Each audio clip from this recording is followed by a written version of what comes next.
Hey there, everybody. How's it going? Welcome back to another awesome episode of On the Throttle with Jacqui Van Ham and my buddy Josh out here bringing you all of the breaking news going on out here in motorcycles and power sports every single week. Right, Josh? All the breaking news going on out here.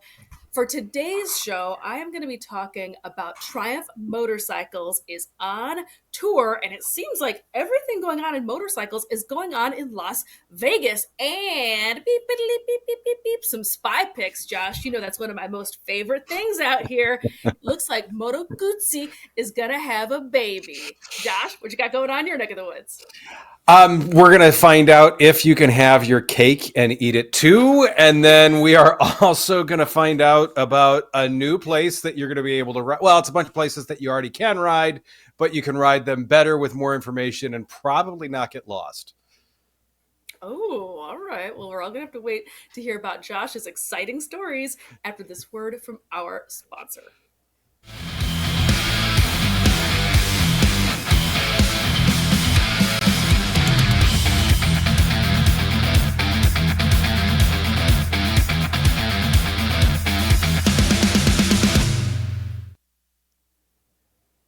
Well, welcome back, everybody. As I mentioned at the top of the program, my very first story for today, I'm talking about the folks over at Triumph Motorcycle because the British are coming. The British are coming. That's right, Josh. Triumph Motorcycles is on tour. So for this year, for 2024, they have announced their British Invasion Tour. And those of you who are Triumph Motorcycle fans for the last handful of years, this isn't totally new news. Before COVID time, actually, before we started the show, I was telling Josh, I think in like 2017, 2016, Triumph Motorcycles decided to pull out from doing any of the International Motorcycle Show circuit. Again, this is 100 million years ago, but they started hosting these really cool parties all across the US and Canada. And they would bring all of their new bikes.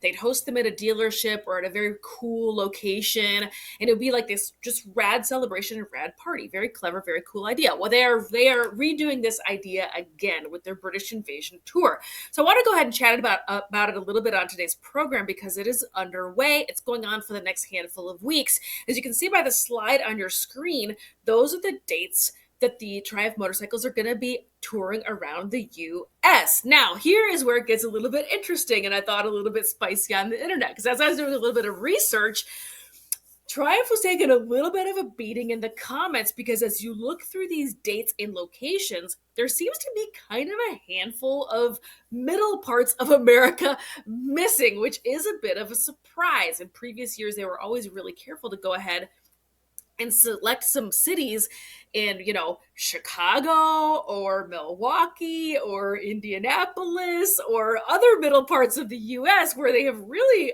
kind of left that behind. Now, all that being said, perhaps these motorcycles will be shown at other events here in the middle part of the U.S. I don't know. These are just the dates they're releasing for now. But what I can tell you that is a little bit of behind the scenes and is not on this calendar is that they will be showing Triumph motorcycles out in Las Vegas at AIMExpo, February 6th, 7th, and 8th. So if you are in the power sports industry and your dealership is not signed up to come on out to AIMExpo, what are you waiting for? Get signed up. Hotel rooms are getting tight to find, because this is also the same week-ish time as the Super Bowl. So you're going to want to make sure you are signed up today, right now, to come on out and see all of these awesome bikes that are going to be on display. Speaking of Las Vegas seems to be the center of the motorcycling universe currently, because another awesome event is taking place at the end of this month out in Las Vegas, and that is the annual Mecum Motorcycle Auction. Slide on your screen right now. You can see it is January 24th, 25th, 26th, and 27th. Mecum Auctions, more well known for their car auctions. A handful of times throughout the year, they go ahead and they decide they're going to sell some motorcycles as well. This is their largest version of that event. They sell around 2,000 bikes go across the auction block at each of these events. In case you can't do the math, that is a ton of bikes every single day going across that stage. I've had the good fortune to go. This is such a super cool and super interesting event. There is, of course, very, very, very expensive, very, very premium motorcycles going across the auction block every single year. You will see plenty of Vincent. You will see plenty of Bruff Superior that they love to call Bro Superior, which drives me insane, but that's a whole other story. But this year, what I thought was really interesting, and I have to imagine they must have agreed to consign some private collection or something, because there is a truckload of these like super raked out big wheel bagger and custom bikes going on with the big huge fat tires. This is very 1990s, also slash early 2000s custom bike scene going on right now. So I thought this was really interesting, and I wanted to chat with Josh about it a little bit, because is this the next collectible? Is this collectible now? Is this a thing? Why am I seeing so much of this going on at the Mecum auction this year? What do you think, Josh? So there's two things that I want to bring up about the stuff that you've been talking about. So first off, with this, I mean, we alluded to it before we came on air here. There are a ton of kids that grew up in the late 90s, early 2000s when these were starting to blow up. They grew up watching OCC on Discovery Channel. And now they're like, "Oh, I want the bike that I saw when I was a kid." So I mean, the same thing happened with like you said, Hondas in the 70s. The same thing happened with 60s muscle cars. This is why this stuff is circular. We're young, we dream about it, we don't have money. Later on, we have money, we do dumb things, we buy stuff like this, and it's a great way to relive your childhood, except with much more fun toys. Something else that I wanted to mention too, I kind of do like Triumph's idea of their own like traveling shows. And the example that I'm going to give is if a woman walks into the club, may or may not get noticed. If she is the only one at the club and is the one bringing the party, everyone is going to talk to her. And that's exactly what Triumph is doing with this. They're like, come on, come see the bikes. We've got them. No other distractions here. It's totally what they're doing. And I get it. It's all about them getting the most for their dollar. You can walk around and you're going to spend 4 minutes looking at a bike at a show, or you could be like, look, I drove an hour here to see this thing. I'm going to look at this thing for an hour, at which point a salesman has a chance to come in, sink in the claws, and go from there. I like the idea. Yeah. I like that idea a lot more than I like the choppers. Yeah, no, it's a super clever marketing strategy. At the time that it was happening, it created a lot of very hurt feelings in the trade show industry, because once one OEM quits going to the trade shows, then the second OEM quits going, the third OEM quits going, and now look, we have no IMS show, we have no more trade show here in the US that goes around the country. So it was a little bit of the nail in the coffin for trade show. But it also was that the trade shows maybe weren't keeping up. Maybe they weren't making it exciting and fresh enough. Maybe it was too expensive. Who knows? There's a whole lot of different opinions going on underneath this conversation, though, for sure. But I completely agree with you. It's a really rad way to celebrate the brand. You have all of like your like you already touched on. You've got your salespeople there that know all the specs about the bikes. You can talk intelligently about it. But it's also a chance to bring in and celebrate existing owners.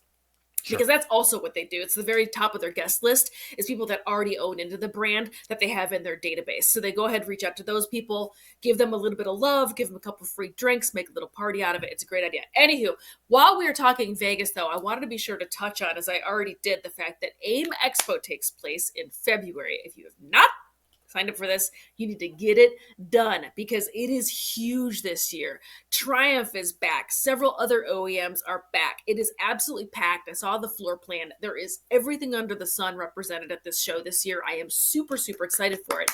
And I'm excited for it for a totally other, very selfish reason, and that is the fact that we here at MPN have partnered up with the folks at AIMExpo and produced this really fun road trip series called Two Wheels, Two Ways, starring myself and Mr. Patrick Roberts. We rode across America to get on out to Las Vegas, and we stopped and checked out some of the coolest stuff along the way. We had a ball. We stopped by this week's episode that was just released this past week, actually is how I should phrase that, is featuring around Memphis. So we stopped by a dealership called Jonesboro Cycle in Jonesboro, Arkansas, which was incredible.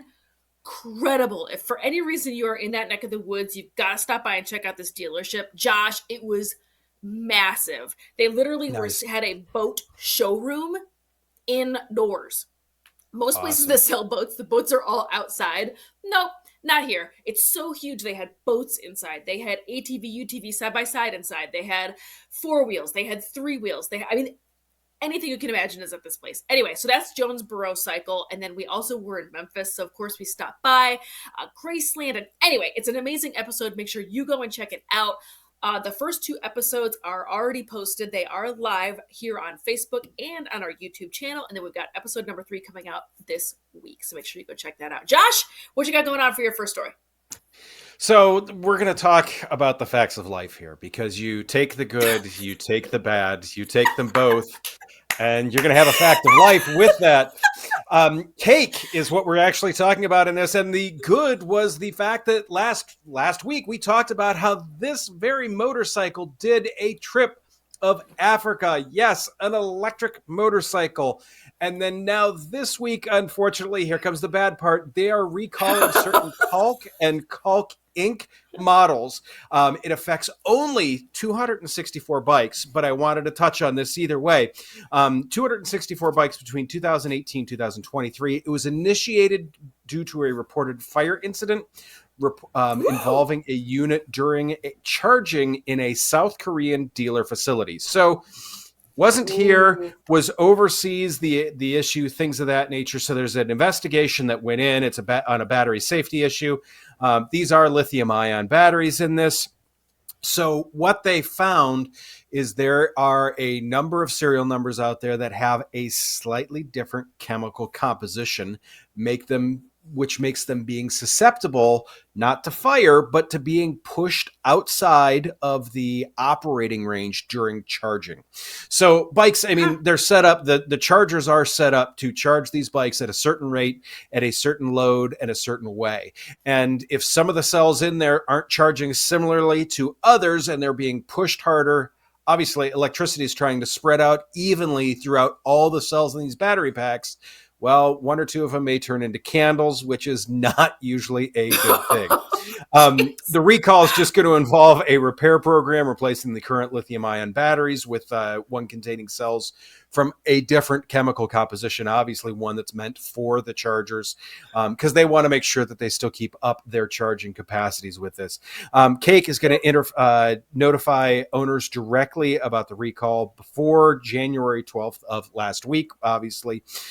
Notifications will include instructions on how to charge the vehicle safely until a replacement becomes available. So they've already stepped in. They've got this handled. They are encouraged to check the serial numbers. If you have any questions, obviously service@ridecake.com is how you can get a hold of them. So to me, the thing that I have to say that is the good side of this is the picture that we talked about last week where this woman rode this thing, started in Morocco and it went all the way down to the southern tip of Africa with this thing. To me, the fact that Cake is doing things to get out in front of this, they're handling this, they're saying, look, if you're worried about it, here's a way that you can charge so you don't have to worry about it until there's this. They have really dove in. They figured out, here's the problem. Here's why it's a problem. Here's a temporary fix that you can use and still use your bike. And then here is the longer term fix. To me, what I like about this is that they had one instance of this and they attacked it. They said, look, we're going to figure out why this happened, because obviously we don't want people thinking, hey, I have a roving bonfire in my garage. That all being said, like I said, I am really impressed with this. We've talked about this bike a fair bit in here, Jacqui. I mean, I know you're a fan of this one. It's small, light bike, go anywhere, do anything. We used to say you're not going to ride this thing to California, but after last week's article, correct. I mean, maybe I am. Right. I mean, did you have any thoughts? I mean, to me, it's the fact that they attacked this and are like, no, we're going to handle this right off the bat. Well, here's the thing that I think is interesting, and I don't mean to be. I hate that I'm going to sound like I'm on the side of people who poo-poo EVs, because I'm not. I love EV. I am super into it. It is the here, it is the now. It is not the future. I own EV. I'm into it. Yep. I just am a little bit surprised that as long as we've been using lithium-ion batteries, we've been using them for years in all sorts of applications, including our devices, right? So we've known for all these years now that they overheat. How many times do we hear about them, the portable charging packs catching fire? One just did on an airplane a handful of weeks ago. My own phone, the battery got so hot it expanded and like pushed the glass out. Like anyway, so what I'm getting at is, as long as we've been using these batteries, why is this still a situation? Why are we not coming up with some sort of like fail safe around it? A lot of them have that. So the problem is with this one, it is that there were some batteries that came from the manufacturer, and it's all about, with lithium ion batteries, it's all about the chemical composition inside. And there's little tweaks in this. I would maybe an analogy to carburetor tuning. Little tweaks can make big differences in capacity and everything like that. And like everything else, they're trying to get the most capacity while still being safe. The problem is if one of these gets pushed too hard suddenly, which is what's happening for the chemistry in it, that's what will cause it to go up like a candle. Now, I'm sure that there's one instance of this, and they've said, look, we don't want this happening ever again. So I think this is it's a rarity, because once again, when you think of the number of cells in Teslas and stuff like that, how many of those have gone up? Really not many. So when you look at the total number of those, and when you look at the total number of internal combustion engine fires, the only thing that's difficult is with lithium ion battery fires. They are so very difficult to put out. But it's interesting to see. So once again, this was just an error in the chemistry. Yes, absolutely. But I do appreciate the story, because we had just touched on and celebrated that last week, which they still deserve to be celebrated. This is quite an accomplishment, 100%. riding from Spain to Morocco and then all the way down solo. That's a heck of an adventure. I hope she filmed video, and I got to go look for it, because this sounds amazing. But anywho, yes, things happen, and we do love here on the program when these companies step up and are proactive and admit when there is a problem and issue that recall right away. So anyway, bravo to Cake. No dinging on Cake. I will eat that delicious piece of cake any single day. Anyhow, so my next story for today is talking about is going to be talking about the folks over at Moto Guzzi. Looks like they are having a baby. And what do I mean by that? Well, if you are not aware, the folks at Moto Guzzi are part of a group of businesses that are underneath the Piaggio umbrella.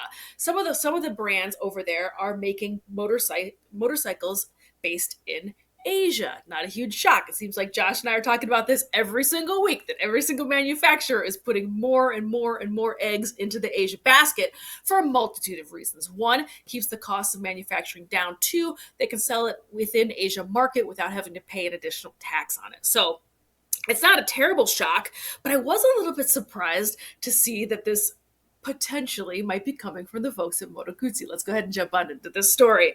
This past week, a couple of spy pics were released or were discovered out there on the internet, as you can see right now. At first glance, this did not scream Moto Guzzi to me, and it shouldn't really scream Moto Guzzi to anybody without looking at the next slide. But before we go there first, so of course they've taken care to like wrap up the tank, but you can still see that this is going to be a parallel twin. You can see a couple little more details on this. But the next slide is really the dead giveaway, because the tank shape absolutely screams Moto Guzzi. As you can see, that bell shape where it gets fat down towards the bottom, that is a very, very, very typical Moto Guzzi shape.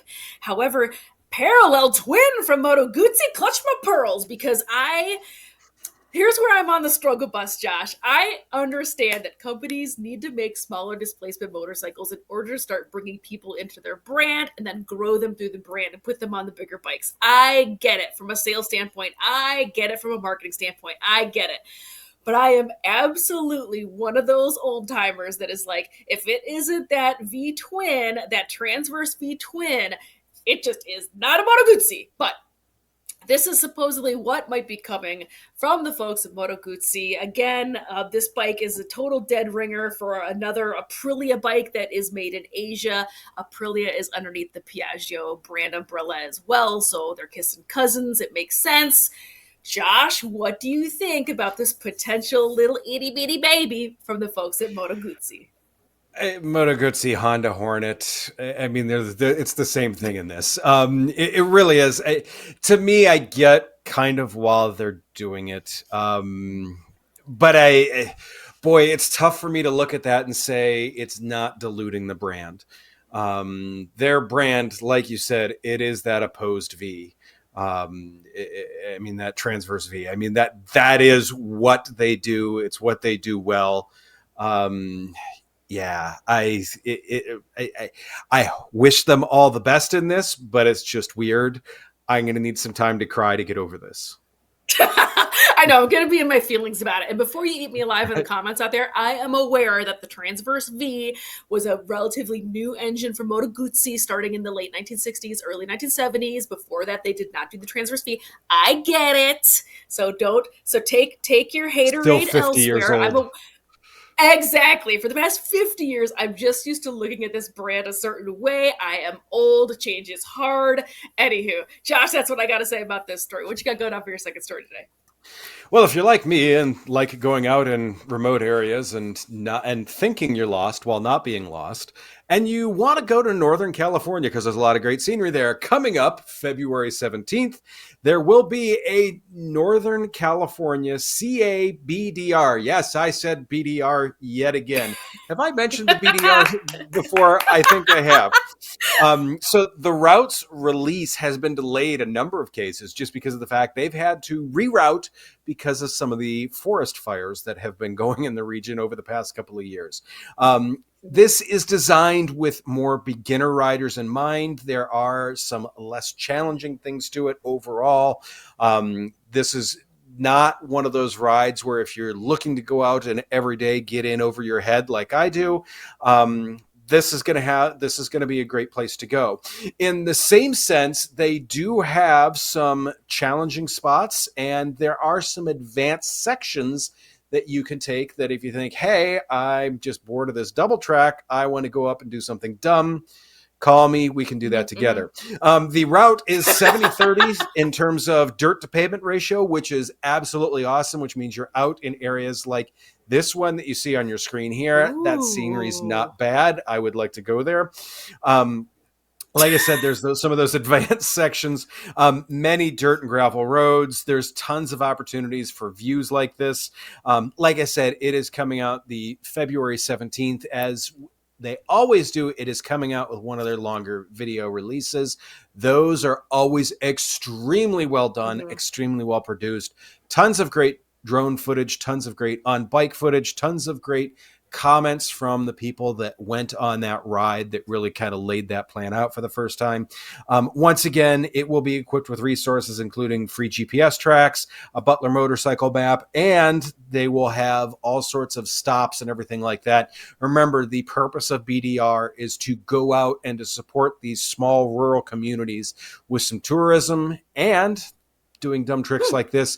I would suggest supporting the tourist areas, like the hotels, the food, and not the hospitals. But if you want to go out and try those also, you can too. We've talked about these enough before, Jacqui. I know you're a fan of what BDR does also, no? Yeah. I mean, yeah, let's support the local economy, not put a strain on the emergency response services by doing dumb stuff like Josh likes to do. No, all jokes aside, we love the BDR here. Who doesn't? You nailed it. They always put together these super cool packages that are for all different skill levels. Do not think to yourself like this is just for newbies, or on the opposite side of that this is way over my head. They make sure to include everybody, and then always their media is just delicious. And I love watching this stuff this time of year, because as Josh and I were talking about before we got on the program today, it is a balmy 11 degrees here in Kentucky. So you better believe I'm surfing my couch right now, and I'm watching Dakar, and I'm watching what else do I love to watch every year? I love to watch Faster, the MotoGP flick. I watch the AMA. I watch Supercross. I love to watch From Dust to Glory. Yeah, so anyway, I live all of my like fantasies, motorcycling fantasies out here in the wintertime on my couch, and I love watching the BDR footage as well, and all of their media. They do such a heck of a good time, or heck of a good job over there. So that, friends, is today's program. Lots of fun, cool stories going on today, as we do every single week, Josh. If I do say so myself, we're always bringing you fun stories and cool news going on out here. As always, we do peek in on the comments. So if you've got something to say, feel free to say hey or ask any questions and we will reply. Thanks for tuning in. Thanks for clicking, liking, and sharing all of our videos. Make sure you check out our Two Wheels, Two Ways series, and we will see you next week.